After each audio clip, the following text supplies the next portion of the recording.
사사기서 18장 1절로 31절의 말씀을 가지고 어떻게 살아야 할까요? 라는 제목으로 이 시간 하나님의 말씀을 나누고자 합니다. 사랑하는 성도 여러분, 오늘 또 하나님이 우리에게 주시는 특별한 은혜가 예배를 드리는 저와 여러분 가운데 충만하기를 주님의 이름으로 축복합니다. 오늘 본문에서 단지파는 이제 자신들이 거주할 땅을 찾아 나서기 위해 오늘 말씀에 보면 용맹스러운 정찰대 5명을 선별해서 보내게 됩니다. 그리고 그 정찰대 5명은 에브라임 산지에 가서 어찌하다 보니까 누구의 집에 도착하느냐? 미가라는, 우리가 지난주에 살펴봤던 미가라는 사람의 집까지 도착하게 됩니다. 당시 이스라엘 공동체는 우리가 잘 알다시피 12공동체로 여호수아는 12지파에게 하나님이 주신 땅을 기업으로 분배했습니다. 그런데 기업을 분배하는 그 과정 속에서 이미 정복한 지역을 기업으로 배정받은 지파들도 있었지만 반대로 아직 정복되지 않은 그 땅을 기업으로 분배받은 지파들도 더러 있었습니다. 그러니까 아직 정복되지 않은 그 땅을 기업으로 받은 지파는 어떻게 해야 될까요? 열심히 싸워서 그 땅에 살고 있는 가나안 족속들을 몰아내서 하나님이 주신 그 기업으로 자신들이 차지하는 것이 그들에게 숙제였던 것이죠.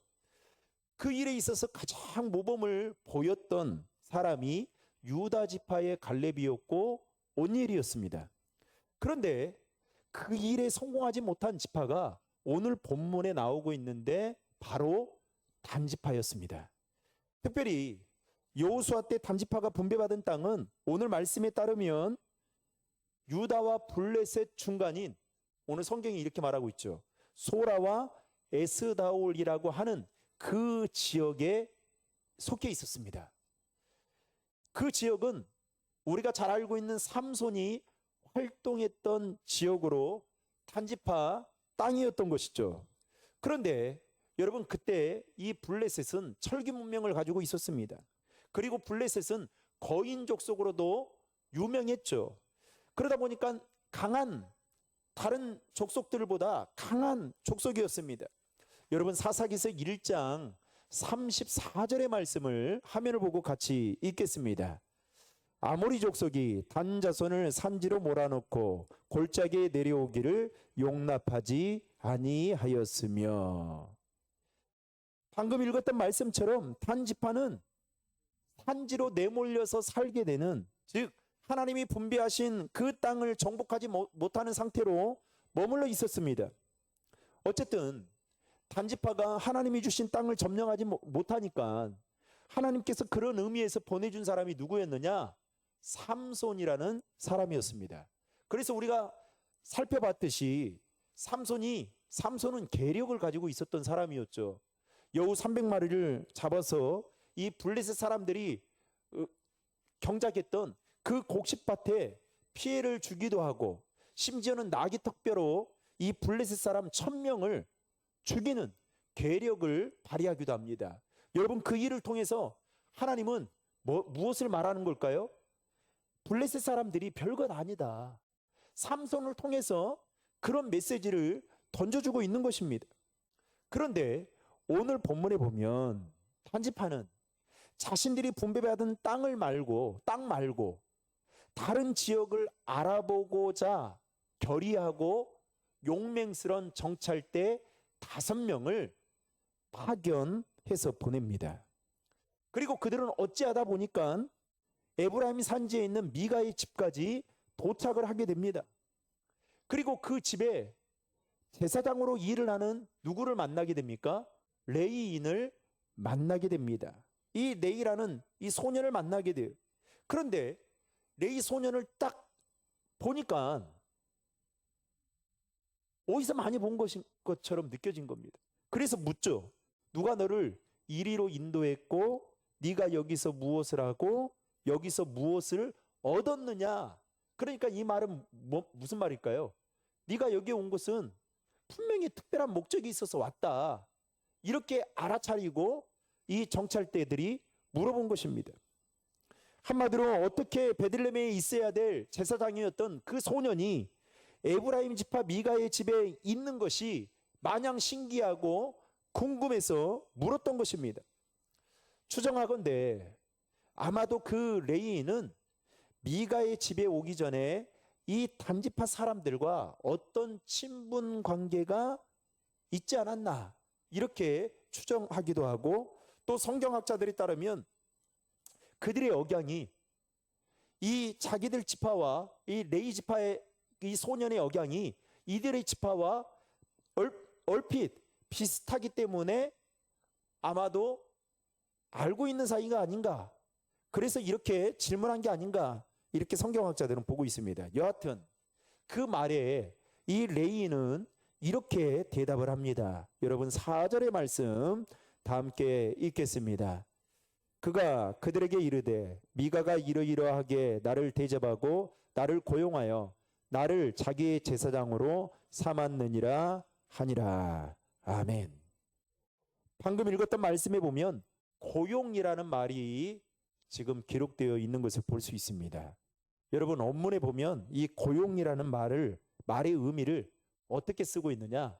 돈에 팔려왔다라는 뜻으로 쓰고 있습니다. 즉 여러분 제사장은 누가 세우는 겁니까? 하나님이 세우시는 것인데 이 레위 소년은 돈을 받고 미가의 가정으로부터 세움을 받은 자다라는 것을 말하고 있는 것입니다. 여러분 우리는 지난주에 살펴봤듯이 레위인이 미가의 집의 제사장이 된 것은 어때요? 레위인은 여러분 어떻게 생활합니까? 지난주 말씀 생각나죠? 레위인은 어떻게 생활해요? 하나님의 백성들이 11조로 낸 것을 가지고 그것을 분깃으로 삼고 살았던 자예요. 그런데 자신이 그 지역에서 있는 그 성읍에 살면서 거기에서 백성들이 낸 그 11조의 몫으로 생활을 해야 되는데 그 생활이 안 되니까 어떻게 해요? 먹고 살기 위해서 제사장으로서의 사명을 버리고 떠돌다가 우연히 누구를 만나게 됩니까? 미가를 만나게 됩니다. 그리고 미가가 어때요? 그럴 만한 제안을 하는 거죠. 그러면서 먹고 살 만한 돈, 네가 편히 쉴 만한 그런 숙박을 제공해 줄 테니까 우리 집에 제사장이 되어주라 라고 제안을 하니까 어떻게 해요? 우상을 섬기고 있는 그 집의 제사장의 역할을 그가 감당하게 됩니다. 그러니까 상당히 문제가 있는 거죠. 여하튼 단지파 정찰 때는 미가의 제사장인 레위인에게 우리를 위하여 하나님께 물어봐서 우리가 가는 길이 형통한지 우리에게 알려달라고 말을 합니다. 여러분 5절의 말씀 다 함께 읽겠습니다. 그들이 그에게 이르되 정하건대 우리를 위하여 하나님께 물어보아서 우리가 가는 길이 형통할는지 우리에게 알게 하라. 여러분 지금 자신이 하나님이 정한 그 성읍에서 정말 사명을 가지고 살아야 될 레위인도 그것을 사명을 버리고 미가의 집에 우상을 섬기고 있는 그 집의 제사장의 역할을 하는 것도 문제지만 여러분 이 단지파 정찰대원들도 문제인 게 뭡니까? 하나님이 주신 기업으로 그들에게 분배해 준 그 땅을 저버리고 그것도 미가 개인의 집에 제사장으로 고용된 돈에 팔려서 이 제사장으로서 그러니까 가짜인 거죠. 가짜. 이 매우 고용된 그야말로 타락하다라고 볼 수 있는 이 제사장에게 무엇을 물어보고 있는 거예요? 하나님의 뜻을 물어보고 있는 것도 문제입니다. 여러분 오늘날 우리에게는 참 이 영적 분별의 지혜가 필요하다라고 생각하는데요. 저는 개인적으로 그렇습니다. 저는 제가 부목사로 오래 사역을 해봤지만 2단, 3단에 빠지는 사람들 보면 그 안에 영적인 갈급함은 있다라는 걸 알아요. 근데 여러분, 그 영적인 갈급함을 어떻게 채워야 되겠어요? 자기가 채워야 되는데 자꾸만 사람을 의존하는 겁니다. 요즘처럼 여러분, 제가 진짜 깜짝 놀랐어요. 우리가 지난주 오후 예배를 이 문화체험으로 해서 영화를 보지 않았습니까? 그래서 좋은 영화가 어디에 있는지, 혹여나 유튜브에 좋은 영화들이 있는지를 좀 알아보고자 여러분 검색을 했더니 이 메인에 이 기독교 영화를 딱 치니까 메인에 그럴 만한 이게 한마디로 말하면 포스터죠. 포스터와 같은 아주 그림이 괜찮은 이 영상 이미지가 괜찮은 것들이 많이 있어요. 그래서 제가 이런 영화들이 이렇게 많이 있다고 하고 제가 딱 누르는 순간 여러분 다 어떤 영화인지 알아요? 어디에서 만든? 놀랍게도 신천지에서 만든 영화들이 그 유튜브에 엄청나게 많이 올려져 있는 걸 제가 봤습니다. 그걸 보니까 나중에 저는 그것도 못 봤는데 나중에 보니까 다 신천지예요. 그러니까 이 영적인 분별력과 그 분별력이 없으면 어때요? 그냥 살아가는 겁니다. 그냥 휩쓸리는 거예요. 이 단지파 정찰대원들도 하나님이 주신 그 사명제를 버리고 미가 개인의 집에 그것도 제사장으로 돈에 팔려서 고용된 그가 무슨 여러분 영권이 있겠어요. 여러분, 저도 제가 항상 생각하는 건 그래요. 목사의 이중직이 우리 총회에서는 예장 통합에서는 허용이 됐다라고 하지만 여러분 그게 교회에 얼마나 영적으로 보면 유익을 주겠냐고요. 얼마나 영적으로 유익 주겠냐고. 제가 아주 부끄러운 고백입니다. 제가 예전에 이 당구에 대학교 다닐 때 당구에 이렇게 빠진 적이 있었어요. 그런데 잠만 자면 이렇게 하늘을 이제 천장을 볼 거 아니에요? 그런데 당구공이 보이지가 않습니다. 근데 당구공이 막 여기저기 너저분해 있는 것 같아요. 그러면 이렇게 치면 되겠구나 막 하면서 그런데 어느 날 여러분 제가 선교지에 갔는데 몽골에 가서 이제 게레에서 잠을 잘 때가 있었습니다. 그래서 자다가 너무 덥길래 이 몽골은 여러분 이 별이 그야말로 바로 위에 있는 것처럼 보이잖아요. 밖에 나가서 별을 보는데 여러분 뭐처럼 보이는지 아세요?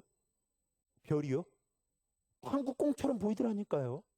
그 선교지에 가서 충만해야 될 제가 그 별들을 보면서 그 3구처럼 보이고 4구처럼 보이더라는 거예요. 그러니까 여러분 이 미가 개인의 집에 제사장으로 고용된 이 사람이 얼마나 영권이 있겠냐라는 거예요. 그런데 그 영권도 없는 그에게 지금 단지파 정찰대원들이 물어보는 겁니다. 하나님께 물어봐서 우리가 가는 길이 형통할는지 우리에게 좀 알려달라. 그런데 이 물음에 미가의 가정의 제사장이었던 이 레인이 뭐라고 말하느냐? 여러분 6절의 말씀을 다 함께 읽겠습니다. 그 제사장이 그들에게 이르되 평안히 가라. 너희가 가는 길은 여호와 앞에 있느니라. 여러분 미가의 집에 제사장으로 고용된 그가 하나님 앞에 바로 선 제사장이라면 여러분 이 단지파 정찰대원이 그에게 물으면 뭐라고 해야 될까요? 호되게 책망해야 되는 거죠. 응? 왜 나를 의지하냐? 하나님께 물어봐야 되는 거 아니냐? 하나님이 주신 기업으로 하나님이 주신 그 기업을 저버리고 여기까지 온 거 이거 잘못된 거 아니냐? 그런데 어떻게 형통하기를 원하느냐? 여러분 이렇게 책망하는 게 영역 있는 거 아니겠어요? 그런데 뭐라고 말합니까? 평안히 가라. 너희가 가는 길은 뭐예요? 여호와 앞에 있느니라. 즉 미가의 가정의 제사장인 이 레이는 그들이 바라고 그들이 듣고 싶어 했던 그 말을 그냥 한 겁니다. 이것을 보면 미가의 집에 제사장으로 고용된 레위인은 사명을 잃어버린 채 아주 평범한 사람과 다를 바 없는 그 모습을 여실히 보여주고 있는 것을 보게 됩니다. 저도 말씀을 전하면서 참 고민할 때가 참 많아요. 왜요? 왜?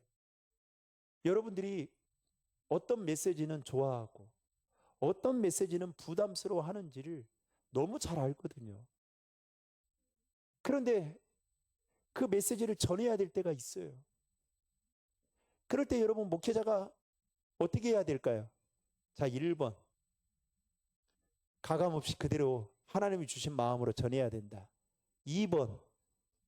적당히 봐서 전해야 된다. 3번. 절대로 전하면 안 된다. 자, 몇 번? 예?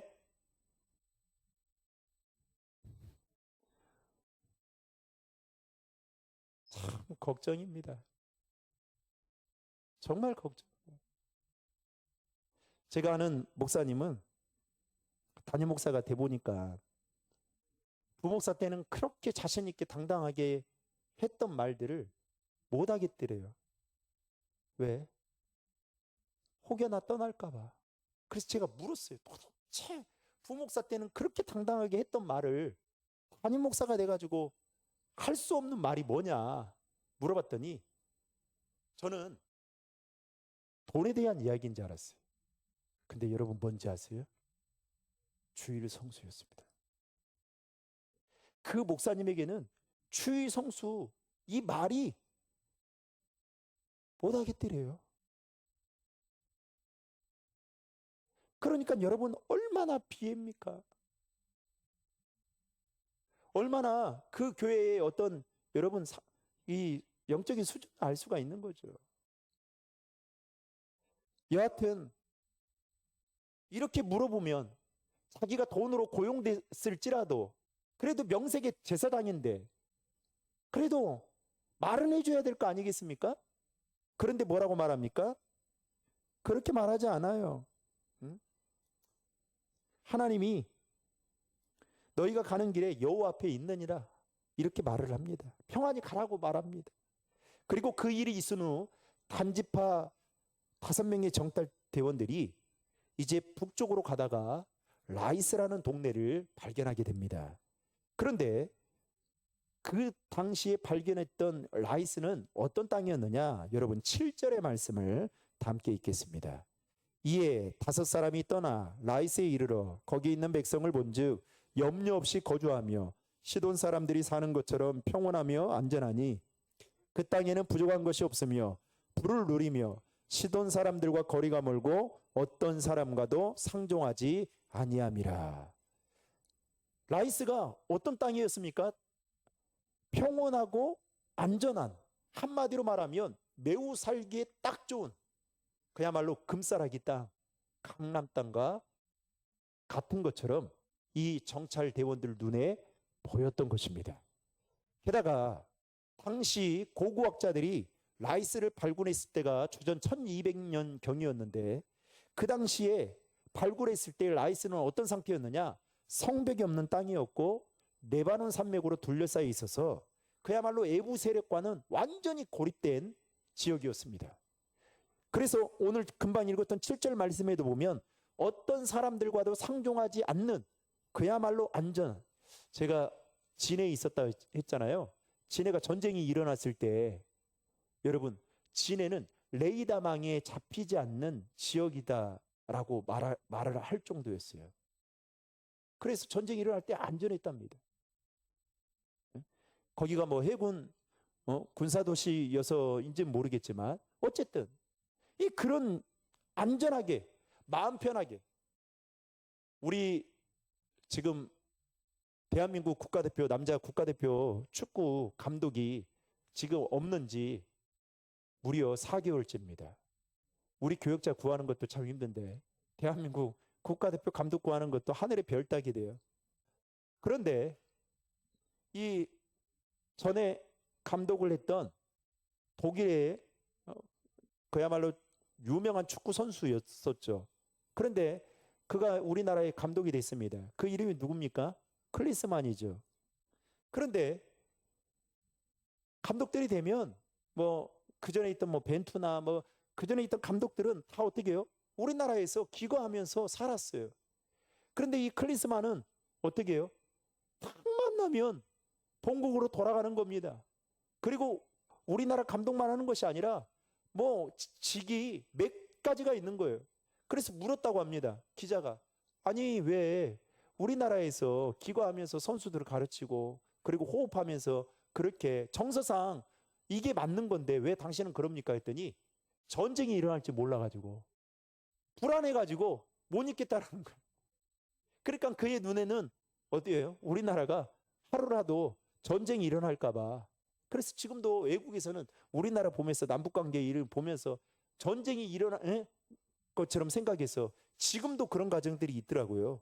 지금도 비상식량을 전쟁이 일어날까봐 비상식량을 그 준비하고 있는 사람들도 있어요. 여러분, 제가 최근에도 그런 이야기를 들었습니다. 그러니까 그런데 이 어찌됐든 간에 단지파 정찰대원들이 이 라이스 땅에 가니까 너무 마음에 드는 거예요. 그래서 우리가 정복할 수 있는 이 땅은 아주 쉬운 곳이다 이렇게 생각을 하고 그들이 정탐을 마치고 돌아와서 보고하기를 뭐라고 보고하느냐? 여러분 9절과 10절의 말씀 다 함께 읽겠습니다. 이르되 일어나 그들을 치러 올라가자. 우리가 그 땅을 본즉 매우 좋더라. 너희는 가만히 있느냐? 나아가서 그 땅 얻기를 게을리하지 말라. 너희가 가면 평화로운 백성을 만날 것이요 그 땅은 넓고 그곳에는 세상에 있는 것이 하나도 부족함이 없느니라. 하나님이 그 땅을 너희 손에 넘겨주셨느니라 하는지라. 자 보세요. 이 정찰대 5명이 보니까 그 땅이 너무나도 평화스럽고 조용하면서도 거기에 보면 뭐라고 말합니까? 세상에 있는 것이 하나도 부족함이 없는 그야말로 에덴 동산과 같은 땅으로 그들의 눈에는 보였던 겁니다. 덧붙여 이 미가의 집에 제사장이었던 레위인이 평안히 가라 너희 앞에 여호와가 있느니라 이 말을 바꿔가지고 뭐라고 말합니까? 하나님이 그 땅을 여러분 이것을 부자로 말하는데요. 뭐라고 말할까요? 니 뽕. 응? 니 뽕이다. 완전히 곡하게 해석해서 이렇게 지금 이야기하고 있는 겁니다. 그래서 단지파는 5명의 정찰대의 보고에 따라서 라이스를 이제 정복하기 위해서 어떻게 합니까? 600명의 정예 군사를 보냅니다. 그리고 그들은 북쪽으로 가다가 미가의 집에 이르게 됩니다. 바로 그때 정찰대원들이 그들에게 이 집에 뭐라고 이야기하냐면 에복과 드라빔과 새긴 신상과 부엄하던 신상이 있다. 봤거든요. 그래서 말을 합니다. 그래서 어떻게 하느냐? 그것들을 빼앗기 위해서 그 집에 제사장 노릇하던 레위인을 매수해서 같이 데리고 갑니다. 여러분 18절의 말씀 다 함께 읽겠습니다. 그 5사람이 미가의 집에 들어가서 그 새긴 신상과 에복과 드라빔과 부어 만든 신상을 가지고 나오매 그 제사장이 그들에게 묻되 너희가 무엇을 하느냐 하니. 여러분 미가의 집에 있는 우상이 얼마나 탐났으면 그것을 빼앗아 갔을까요?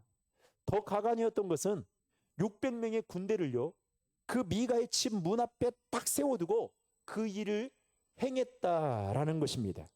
이렇듯 단지파 사람들이 신당으로 들어갈 때까지도 아무런 반응이 없던 레위인은 신당에서 우상을 다 가지고 나오는 것을 보고서야 그때서 비로소 뭐라고 말하냐? 너희가 무엇을 하느냐라고 묻습니다. 아마도 이 레위인은 어떤 종교적인 열정에서 비롯된 것이 아니라 미가의 집에 고용된 고용인으로서 직업상의 최소한의 도리는 해야 된다 이렇게 생각을 하고 이와 같이 물었던 게 아닌가 생각해 보는 것이죠. 따라서 그의 항의는 지속적이지도 않았고 또 거칠지도 않았습니다. 오히려 그들이 타협안을 제시하니까 어떻게 하느냐? 아주 이기적인 모습을 보여주는데, 자 19절의 말씀을 다 함께 읽겠습니다. 그들이 그에게 이르되 잠잠하라, 내 손을 입에 대라, 우리와 함께 가서 우리의 아버지와 제사장이 되라. 네가 한 사람의 집에 제사장이 되는 것과 이스라엘 한 지파 한 족속의 제사장이 되는 것 중에서 어느 것이 낫겠느냐 하는지라. 그럴싸한 제안을 하는 거예요. 너 지금 미가의 집에 그냥 제사장이지 이게 낫냐? 아니면 한 지파의 한 족속의 제사장이 되는 게 낫냐? 여러분 어때요? 그러니까 이 레인이 생각해 보니까 정말 그럴싸하네 하고 그들의 제안에 동의하고 맙니다. 미가의 집처럼 단지파 사람들도 이 레인에게 자신들의 제사장이 되어달라고 요구했던 것이죠. 이것을 보면 미가뿐만 아니라 이 단지파 사람들도 얼마나 잘못된 종교관을 가지고 있는지 한 번에 알 수 있습니다. 게다가 그들은 제사장만 있으면 하나님의 축복을 받을 수 있다라는 생각을 하고 있었던 것 같습니다. 여하튼 이를 위하여 이 단지파 사람들은 신상을 도둑질하고 그리고 레이 이 소년을 회유하는 무가치한 일을 행하게 됩니다. 그리고 이 레이는 이제 이들의 제안을 받아들이고 이제 미가를 저버리고 단지파를 따라가게 됩니다. 그러니까 여러분 한번 이 돈 맛을 느끼게 되면, 재물의 이 마음을 빼앗기게 되면 어떻게 해요? 그냥 끌려가는 거예요, 여러분. 그러니까 이 레인 이 제사장이 여러분 제사장이라는 모습이 전혀 보이지가 않잖아요. 결국 단지파 사람들이 이 제안을 듣고 이 미가의 제사장이었던 이 레인은 조금의 갈등이나 주저함도 없이 자신의 이치와 사명을 저버리고 그들의 제안을 다 받아들이게 됩니다. 이걸 보면 여러분 사사시대 때 이스라엘 백성들이나 그리고 심지어는 이 그때 살았던 많은 사람들이 얼마나 영적으로 타락했는지를 이것을 통해서 우리에게 가르쳐 주고 있는 것이죠. 이어서 단지파 사람들은 이제 어린 아이들과 가축과 물품을 앞세워 진행을 하고 있을 때에 미가가 이웃들과 함께 그들을 추격해서 단지파 사람들을 세웁니다. 그러니까 이 단지파 사람들이 미가에게 물어요. 왜 사람들을 모아 자신들을 추격했느냐라고 묻자 이 미가는 자신의 신상과 제사장을 탈취한 것을 지적하면서 그들의 무도함을 비난합니다. 그러니까 이 단지파 사람들이 그 말을 듣고 여러분 가만히 있겠어요? 아니죠. 화가 난 나머지 뭐라고 말하냐? 그와 너뿐만 아니라 너희 가족들을 죽일지도 모른다. 이렇게 협박을 합니다. 그러니까 미가가 겁에 질린 나머지 어떻게 해요? 모든 것을 포기하고 집으로 돌아가게 되죠. 그리고 마침내 단지파 사람들은 라이스에 도착해서 어떻게 하느냐? 그들이 계획했던 그 일을 이루게 되는데 라이스 백성들을 다 치고 성읍을 불살라서 그 땅을 정복하게 됩니다. 그런데 여러분 문제는 이 라이스 사람들이 단지파 사람들의 공격을 받는데도 불구하고 그들을 구원해 줄 자가 없었다라고 성경은 기록하고 있습니다. 여러분 27절과 28절의 말씀 다 함께 읽겠습니다. 단자손이 미가가 만든 것과 그 제사장을 취하여 라이스에 이르러 한가하고 걱정 없이 사는 백성을 만나 칼날로 그들을 치며 그 성읍을 불사르되 그들을 구원할 자가 없었으니 그 성읍이 베드로움 가까운 골짜기에 있어서 시돈과 거리가 멀고 상종하는 사람도 없음이었더라. 단자손이 성읍을 세우고 거기 거주하면서 그들이 그렇게 엄청난 공격을 받는데도 불구하고 도와줄 사람이 없는 거예요. 여러분 이전까지 하나님은 이스라엘 백성들이 고통 중에 있으면 누구를 세워 그들을 구원해 주었습니까? 사사들을 통해. 결국 단지파 사람들은 이 라이스 성읍을 재건하고 거주하면서 그곳의 이름을 자신들의 이름을 따서 뭐라고 부르냐? 단이라고 칭했습니다. 더욱이 이 단지파 사람들은 그곳에 미가의 우상을 세우고 미가의 제사장이었던 이 모세의 손자 그리고 게르손의 아들이었던 요나단과 그의 자손들을 단지파 제사장의 노릇을 하도록 했습니다. 그리고 성막이 실로에 있는 동안 미가의 우상은 어디에 있었다라고 성경은 말하고 있습니까? 단지파에 있었다라고 성경은 말하고 있습니다. 여러분, 특별히 오늘 말씀에서 제가 적잖은 충격을 받았던 것은 제사장도 제사장이지만 여러분, 모세의 손자인 요나단과 그의 자손들이 지금 무엇을 하고 있는 거예요?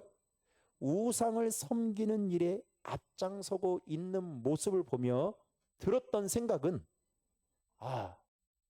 아무리 모세라는 훌륭한 믿음의 후손일지라도 이렇게 하나님 앞에 올곧게 서 있지 않으면 언제든지 타락할 수가 있겠구나라는 것을 오늘 성경을 통해서 다시 한번 보게 되었습니다. 여러분, 모세하면 대단한 사람 아닙니까? 하나님과 대면했던 사람 아닙니까? 그렇다면 그의 후손들은 더 대단할 거라고 생각하지만 오늘 말씀에 보면 우상을 섬기는 일에 그들은 앞장서고 있는 것을 볼 수 있습니다. 여러분, 바꿔 말하면 이런 겁니다. 목사의 자녀이고 항존직의 자녀이고 집사의 자녀일지라도 하나님 앞에 믿음으로 바로 서 있지 않으면 또 그들이 신앙적으로 양육을 제대로 받지 않으면 모세의 손자 요나단과 같이 그의 자손들과 같이 하나님이 싫어하는 곳에 그 일을 행하며 살아가고 있다라는 거예요. 그래서 여러분, 사사기에 보면 뭐라고 말합니까? 하나님을 알지 못하는 세대를 뭐라고 말하고 있어요? Another generation. 다른 세대. 여러분, 다른 세대가 되면 안 돼요. 그래서 여러분, 죽으라고 아이들을 위해 기도할 뿐만 아니라 해야 될 말은 해야 되는 거예요. 가르쳐야 돼요. 듣든 아니 듣든 내 말로 인해서 자녀들과의 관계가 틀어지든 안 틀어지든 신앙적인 것만큼은 여러분 주저함 없이 해야 돼요. 여러분, 하나님 앞에 여러분 한번 생각해 보세요. 나하고 자녀와의 관계는 괜찮아요. 근데 여러분, 하나님이 버렸다면 여러분 그거 어떻게 책임지실 겁니까? 어떻게 책임지실 거예요? 여러분이 이제 하나님의 부르심을 받아서 여러분은 좋은 곳에 갔는데 여러분의 자녀들이 정말 내가 있는 이 좋은 곳에 올 수 있다라는 여러분 확신이 있어야 될 거 아니에요. 그런데 그게 확신이 없어가지고 불안불안하고 그거 알아서 네가 뭐 하겠지. 여러분 이렇게 생각하고 내버려둔다면 되겠습니까? 아니죠. 하나님을 알지 못하는 다른 세대가 되면 안 돼요. 모세의 손자인 요나단과 그의 자손들과 같이 하나님이 가장 싫어하는 우상을 섬기는 일에 우리 자녀들이 그 일과 같은 일을 행하지 않도록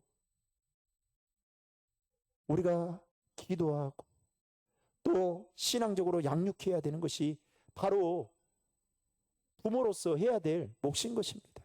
게다가 오늘 말씀인 사사기서 18장 말미를 보면 이 단지파는 새로운 정착지를 얻어서 이제 성공한 듯 세상적으로 보면 마치 성공하고 그리고 평안을 누리는 것처럼 보입니다. 그런데 여러분, 그것은 성공이 아니었고 참 평안도 아니었습니다. 어떻게 알 수 있느냐? 여러분, 30절과 31절 말씀에 보면 하나님의 심판이 있을 것이다라는 그 암시를 하는 말씀이 나오는데요. 30절과 31절 말씀 다 함께 읽겠습니다.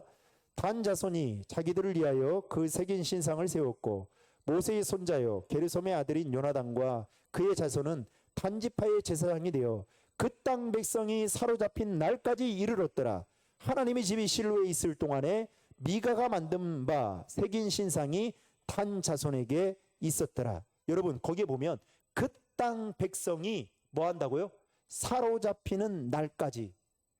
이 원문을 찾아보니까 뭐라고 말하냐면 망한다. 즉 탄지파는 결국은 망하고 말 것이다라는 것을 성경은 이 말로 지금 암시하고 있는 것입니다. 그래서 여러분 구약 성경에 보면 탄지파가 아수르에 의해서 가장 먼저 멸망한 지파가 됩니다. 게다가 여러분 잊지 마십시오. 탄지파는 영적으로 12지파에서 빠지게 되는데, 자 요한계시록 7장 5절부터 8절까지 말씀을 보시면, 자 이게 5절부터 8절까지 말씀이에요. 그런데 여기에 보면 12지파 중에 여러분 단지파가 있습니까? 없어요. 유다, 루벤, 갓, 아셀, 납달리, 므낫세, 시몬, 레인, 이사갈, 스불론, 요셉, 베냐민, 단지파는 빠지게 됩니다. 여러분 오늘 이 말씀을 통해서 우리에게 주는 교훈이 무엇일까요? 단지파는 자신의 사명을 버리고 라이스라는 땅을 자신들의 눈에 볼 때에 그야말로 금싸라기 땅을 얻었습니다. 그런데 하나님은 그것을 싫어했던 거예요. 자신들이 원하는 대로 사는 이 단지파를 하나님이 가만히 내버려 두지 않았습니다. 그래서 어떻게 돼요? 아수르에 의해서 멸망되고 12지파에 들어가지도 못하는 그 엄청난 저주를 받게 되는 거예요.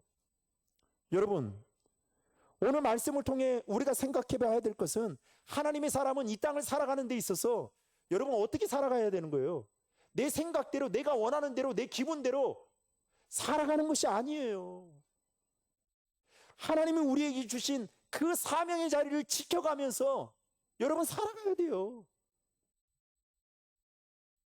교회 안에서는 여러분들이 하나님이 주신 그 직분에 걸맞게 감당하기 위해서 여러분 주일 한번 빠지는 거 뭐 괜찮을 수 있어요. 눈 감아줄 수 있습니다. 그런데 여러분 잊지 마십시오. 그 한 번이 두 번이 되고 세 번이 되고 나중에는 여러 빠지는 거 아무렇지도 않게 생각해요. 그래서 저는 겁나는 거예요. 우리 성도들이 안 보이면 겁나는 거예요. 그리고 제가 보잖아요. 여러분 좀 죄송하지만 제가 그냥 오늘은 그냥 주일 성수에 관한 이야기만 제가 말씀을 드리는 거지만, 여러분 한번 보세요. 주일 성수 한 번 빠지면 52주 못 한다니까요. 절대 못 합니다.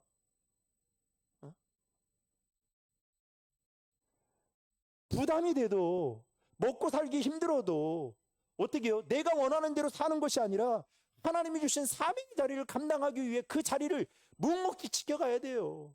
그래 있어야 할 자리에 우리가 있어야 되는 거예요. 그게 복인 겁니다. 아멘. 꼭 기억해야 될 것은, 하나님이 주신 사명을 포기하고 그 자리를 떠났던, 여러분 우리가 그동안 살펴봤죠. 레위 지파, 그리고 오늘 본문에 나오는 레위 제사장, 심지어는 단지파까지 여러분 겉으로 봐서는 다 성공한 듯 보였으나 결국 그들의 인생이 무너지고 말게 된 것을 우리는 성경을 통해서 똑똑히 확인하고 있습니다. 다음 주에도 똑같은 의미의 말씀이에요. 그러니까 여러분 절대로 우리는 원하는 대로, 내 원하는 대로, 내 소견대로 살아서는 안 된다는 거예요. 그러므로 살아가는 성도 여러분, 하나님의 백성인 우리는 하나님이 주신 사명을 버리고 넓은 길로, 쉬운 길로 가는 것이 아니라 좁은 길로, 믿음의 길을 걸어가는 일에 있어서 더 힘써야 된다라는 것입니다. 여러분 시간은 금방 가요. 벌써 여러분 24년도도 벌써 6개월이 훌쩍 지났습니다. 지금은 시간이 많이 남아 보이는 것 같고 시간이 많이 있는 것 같아 보이지만, 여러분 시간의 주인도 누구십니까? 하나님이셔요. 하나님이 시간에 대한 부분도 반드시 하나님 앞에 우리가 설 때에 회개하는, 계산하는 날이 오게 될 것입니다. 그래서 성경은 분명히 말하죠. 세월을 아껴라. 그래서 어떻게 해요? 하나님은 오늘 또 나에게 주신 그 시간 속에서 건강 주신 거에 대해서 사명을 감당하기 위해서 그 건강으로 재짓는 것이 아니라 어떻게 해요? 나를 위해 사는 것이 아니라 나 중심적으로 사는 것이 아니라 하나님 주신 사명의 자리를 감당하기 위해 부단하게 몸부림치며 사는 거. 그게 바로 오늘 이 단지파 사람들을 통해서 우리가 어떠한 삶을 살아야 되는지 어떻게 살아야 되는지를 다시 한번 생각해 보아야 된다라는 것입니다. 바라기는 남은 3일 동안도 하나님이 주신 그 사명을 감당하기 위해 여러분 하나님의 말씀을 붙들고 그 말씀 따라 살아가는 우리 신도림 중앙의 모든 성도님들 되시기를 주님의 이름으로 축원합니다.